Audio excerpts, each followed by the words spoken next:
Hey everybody, it's that time of the year. It's CES, and that means it's time for the We Love Tech Awards. Russ, how are you? I am so good. I'm so excited this year to see what you're going to find at CES and in your travels. And Merry Christmas, Happy Holidays, Happy Hanukkah, Happy New Year to you and everyone watching and listening. And yes, I'm headed to CES again. It's become the annual pilgrimage and the second annual We Love Tech Awards. Super excited. How would you describe the We Love Tech Awards, Russ? Well, when we conceived of them, it was really all about enterprise tech and kind of those technologies that are driving kind of consumers and enterprises to do something different. So it's all those kind of unique technologies that are driving kind of us to do new things. And boy, is there a lot that's going to be at CES. I can't imagine the number of AI booths you are going to see. It's going to be AI everywhere all the time. I think AI will then hit reality at CES as we begin to see some of the opportunities, some of the limitations, some of the fails, which will be spectacular. But let's look at last year. We had a really extraordinary list of nominees, of innovators, really standouts in my mind. I'm just looking through the winners, and I'll bring this up here. The website is open for nominations. You can see last year's winners, companies like ClearCom, innovating in customer experience, making every voice telephony call count. Companies like Alorica, Gen AI implementation and CX, really amazing work. Companies like Call Tower enabling collaboration and communication across the enterprise in new ways. TD Immersive Learning for AR and VR with real use cases and killer apps in education, and on and on. So I love how practical and the utility of these winners. These are not pie in the sky kind of ideas. These are real solutions for real enterprise and real world problems. And I think that's the theme, right, Russ, of the We Love Tech Awards. It absolutely is. These are the cool stories that you hear about, like maybe you hear about, maybe you don't, that are coming out of organizations. The one that stuck out to me was TD that last year because they were ahead of the game, I think, bringing virtual reality and AI into their bank and into the consumer experience. They actually won two from us. I'm just looking at the list. It was TD Treat Island Tycoon. That was a Roblox platform. So they integrated into Roblox, which I thought was really innovative. And then they had the immersive learning where they're using VR and AR in all their learning experiences. So, they're actually, doing the work and putting that technology to use, and it's clearly paying off. So why do these awards matter? Why is it more than just a trophy and a fun badge maybe on the blockchain?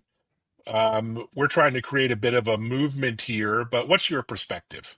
Well, my perspective is, yeah, I've been doing this for, I think, 13 or 14 years now, is, we spend all this time looking at news and reading the news, and a lot of it's not good. And we don't spend enough of our time kind of patting ourselves on the back and looking at all the amazing things we're doing. And so these awards are really a recognition movement of let's pull some of these technologies out. Let's pull some of this, real work where consumers and businesses are making, we're making their lives easier or better. Let's highlight some of that work. We spend too much of our lives trying to figure out where our next meal's coming from or if we're going to war. Let's highlight some of the wins. Yeah, let's have some fun on social media. These awards get a huge visibility with my audience and other audiences on YouTube and LinkedIn and Facebook and Instagram and Twitter and X and other platforms. And let's talk where the rubber hits the road, the judges. This isn't Evan Kirstel picking his favorite No. clients' favorite products. Tell us about the judging process and who are these judges? So the judges are remarkable, in my opinion. These are all volunteer experts who are from all over the world. And if you go to our judging panel, you can see them online. They're really extraordinary because they're from all walks of life. Most of them are, engineers and product managers and all sorts of different roles inside of America's great companies, the world's great companies, and all leading technology companies. And so they volunteer their time to get kind of a sneak preview of what's cool and what's coming out and the different ways people are using tech. And so we really value our judges. There's, thousands of them now that score these nominations. And so it's a real kind of good way to get kind of a good sense of what's really out there that's really cool and really working. Really cool is fun, and I love really cool, but it's really working. I like that part. I mean, these are Yeah. companies that are innovating in a real way with AI. As much as I love funny cat videos and making them with AI, this is more than that. It's leveraging AI for digital health, for digital therapeutics, for health tech, for innovation in education and learning and productivity, covering AI and cloud and cybersecurity and SaaS and IoT. Um, and so those are sort of the unsung heroes in my book, particularly at shows like CES, where the latest 95-inch OLED televisions get all the attention. There are a lot of great, particularly startups and innovators who get very little attention, and we like to give them that. Yeah, I remember hearing about the back booths at CES, all the little tables that were pretty amazing where you'd find some cool stuff. I look forward to seeing your work there. Yeah, the We Love Tech Awards goes across all categories. That's what I like about it is, like you mentioned, we've got all the AI and ML and cloud computing and SaaS and all that stuff, but we also have kind of that leadership model. So if you're leading in tech, and some philanthropic and community type categories. So, it spans the whole gamut. And what do you get from these? Do you get a trophy like you got in the fourth grade for participation, fourth place in the karate tournament, or do you actually get real something valid, tangible that you can use for PR and promotion and recognition? You get an entire package. So it's the whole thing. If you're selected as a winner, first and foremost, you do get a trophy. You also get an awesome, as you mentioned earlier, a blockchain certificate. This can go on your website, on your LinkedIn profile, always back and validated through the blockchain to where it came from, so you know it's valid. But more than that, you get all the PR and publicity. We give you lots of tools to market the award, market your win. All over social media, public relations, we'll do that as well. And you mentioned your show. And then the most valuable feedback, the thing I think we give is all the feedback from the judges. And so if you're a product person or a founder, or you're developing product, these guys are giving you really great feedback. And I think that's almost the most valuable thing if I'm developing new products.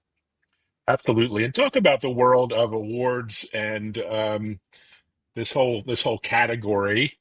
Some are dubious and skeptical about these sort of awards for good reason, right? There's a lot of pay to play in the industry. There's a lot of fluff and hype. But you've been doing this for a long time. Talk about this category and why awards can be meaningful. Well, yeah, there's just like in life, there's good doctors and bad doctors and good lawyers and bad lawyers, good cooks and bad cooks. There are good programs and bad programs. And, sometimes the motivation isn't there. The motivation is money or something else. And so, the real critical kind of component of our program that's different is the judging model. We're using a very transparent process. You can go see who the judges are. You'll know how many scored. You'll get all their feedback. You won't know exactly which judge judged your nomination because we don't want you going to their house and knocking on their door or anything. But you get all that feedback. And so it's a very transparent and open process. We called it the crowdsource judged program. So that's the way we do it. There's other models out there. I think this is the fairest of them all, in my opinion. That's fantastic. And we're doing this, the We Love Tech Awards. I encourage everyone to go to the website, which we had up a moment ago, welovetechawards.com. Beyond that, if you're a brand or a category leader, what kind of award programs do you create within those clients that you work with? How does it work if maybe I'm a blue chip, you know, well-known brand, and I'm looking to reward employees, maybe customers, partners, etc.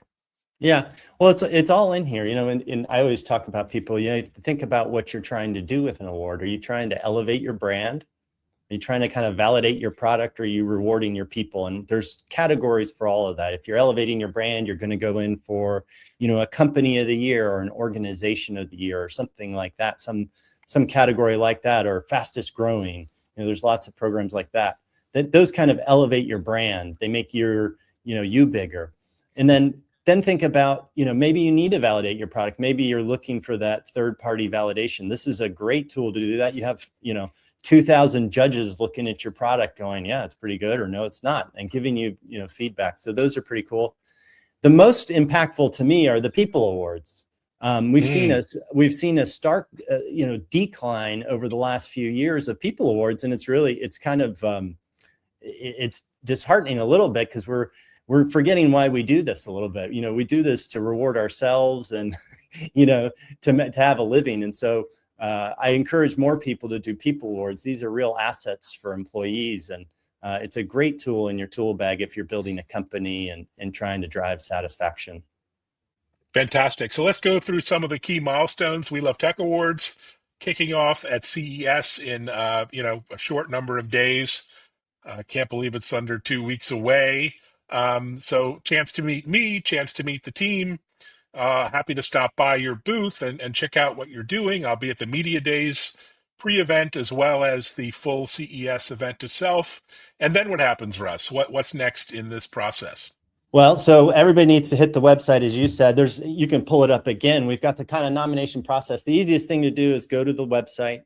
Nominations are due in March, so you got plenty of time. Usually it takes a few weeks to get these together and approved through your organization. But easiest thing is go to the website, go ahead and download the nomination guide. This nomination guide has basically all the rules, all the categories, everything you need to know about the program is in that. Then you're going to select the right category. Do your due diligence on kind of what are the things you want to highlight: your company, your product, your people, and what category are you going to nominate in? Are you AI, philanthropy, et cetera? Then go to all your product teams, your sales teams, your customer service team. Look for the stories. Gather all that information together. Look for the great outcomes. Look for those amazing stories with lots of percentage gains. Right, that's what our judges love, is they love to see percentage gains and money gains. And then go ahead and come over back to the site and complete the nomination form. It's pretty easy. We give you a tool to kind of write it all up ahead of time, and you're just going to submit it online, again, before March 27th. So everything's out here on the website, from the nomination guide all the way through to the nomination itself. Fantastic. And just a final question here for you personally. What's your favorite piece of tech, gadget, enterprise tech app of the year? What is Russ really grateful for from Santa this year that's really changed your life or business in a meaningful way? I am going to tell you about the nerdiest non-nerdy thing ever, which is a friend of mine told me about Terminal, TRMNL, and it is a little device that is an e-reader, and it gets you out of your head, and Mm, it displays all the information you need to know by looking at your phone without showing it on your phone, so you're not picking up your phone all the wow. time. So it integrates with everything, and integrates with your website, integrates with your calendars, and it just is a little e-reader that sits there and tells you how many, what do you have coming up on your calendar, what the weather's like in your next vacation destination, how many emails you sent yesterday, whatever you want. So Terminal, TRMNL. I love that. I'm going to buy one of those for myself. That sounds like a must needed gift. I would say a little device I'm just unpacking here. And again, these guys are not a sponsor, but these mics from DJI that allow noise canceling and multi-party mixing and streaming of multiple people in person at an event like CES. I mean, these are a lifesaver. I basically have a TV production studio in my pocket, so between my phone, my mics. DJI might even be banned now in the US. I don't know. They're not a sponsor. They're not a client. So we'll find out. But amazing technology in any case. There are many different manufacturers. And yeah, these are the kind of products that are kind of prosumer, right? They're professionally, I use them. I'm a consumer and a user as well. And it makes basically having a TV production studio in your pocket possible, or a podcast studio in your pocket. So It is so incredible what we can do at home now, isn't it? it's amazing at home, at CES, out in the world. Well, thanks so much, Russ. Thanks everyone for listening, watching. Happy Hanukkah, happy Christmas, Merry Christmas, Happy New Year, Yeah. Kwanzaa, Happy whatever you're holidays, everybody. celebrating. Really enjoy it, and we'll see you in Las Vegas at CES. Thanks, everyone. Thanks, Russ.